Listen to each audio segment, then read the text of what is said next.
आज पापा को गुजरे 20 साल हुए। मैं उन्हें आज भी बहुत मिस करती हूँ। आज उनके कमरे से मुझे कर्ण पिशाचिनी साधना की किताब मिली और मेरी यादें फिर से ताज़ा हो गई। कर्ण पिशाचिनी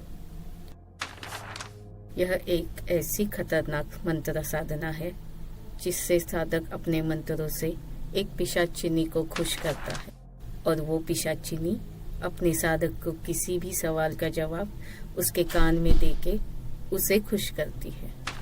सवाल कैसा भी हो, चाहे भूतकाल हो या वर्तमान काल हो, उसके पास हर सवाल का जवाब होता है। लेकिन अगर यही कर्ण पिशाचिनी नाराज हो गई तो ये वरदान कभी श्राप में बदल जाए ये कोई नहीं बता सकता। ये बहुत साल पहले की बात है। तब हम बहुत गरीब थे। हमारी जमीन साहूकार ने धोखे से हड़प ली थी। खाने पीने के भी लाले लगे थे। हम लोग पूरी तरह से कंगाल हो गए थे। तभी मेरे पापा को उनके दोस्त ने कर्ण पिशाचिनी साधना के बारे में बताया तो मेरे पापा को ये आखिरी रास्ता नजर आया। उन्होंने 41 दिन की कड़ी साधना की और इसके चलते उन्होंने एक कर्ण पिशाचिनी को खुश कर लिया। पापा अब शहर आ गए थे। जो भी कुछ पैसा बचा था उन्होंने वो शेयर मार्केट में लगाया। उनकी कर्ण पिशाचिनी कौन से शेयर्स के भाव बढ़ने वाले हैं या गिरने वाले हैं या उनके कान में बता दी। हर रोज पापा नई नई जगह इन्वेस्ट करते और ढेर सारा पैसा कमाते। देखते देखते हम लोग थोड़े ही दिन में रईस हो गए। हमारे पास अब सब कुछ था। पापा से बड़े बड़े लोग मिलने आते और उनकी सलाह लेते। एक दिन पापा के दोस्त ने हमारे घर पे सरप्राइज पार्टी रखी क्योंकि पापा बाहर कहीं भी जाना अवॉइड करते।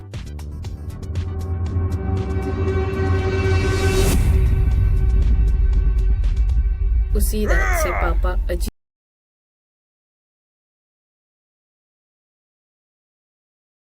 दिन रात वो अपने आप को कमरे में बंद कर लेते और चिल्लाते रहते। शायद किसी की बड़बड़ से तंग आए। मुझे या मम्मी दोनों को अंदर आना मना था। मुझे माफ कर दो। पूरा दिन शराब के नशे में धुत अपने कान में रुई डालते और अपना सर कस के बांध लेते थे।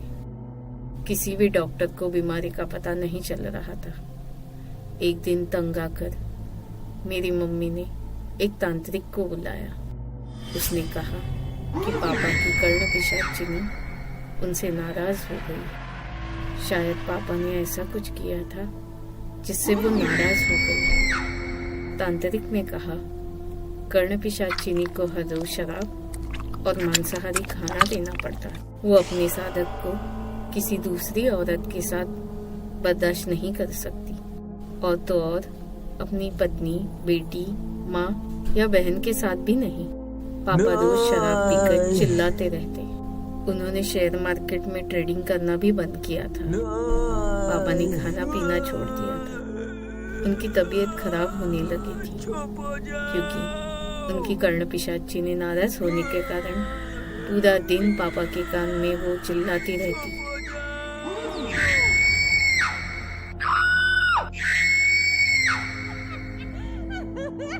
एक मिनट भी शांत नहीं होती थी और बार बार यही बताती कि उनकी बेटी यानी मेरी मौत कैसे होगी।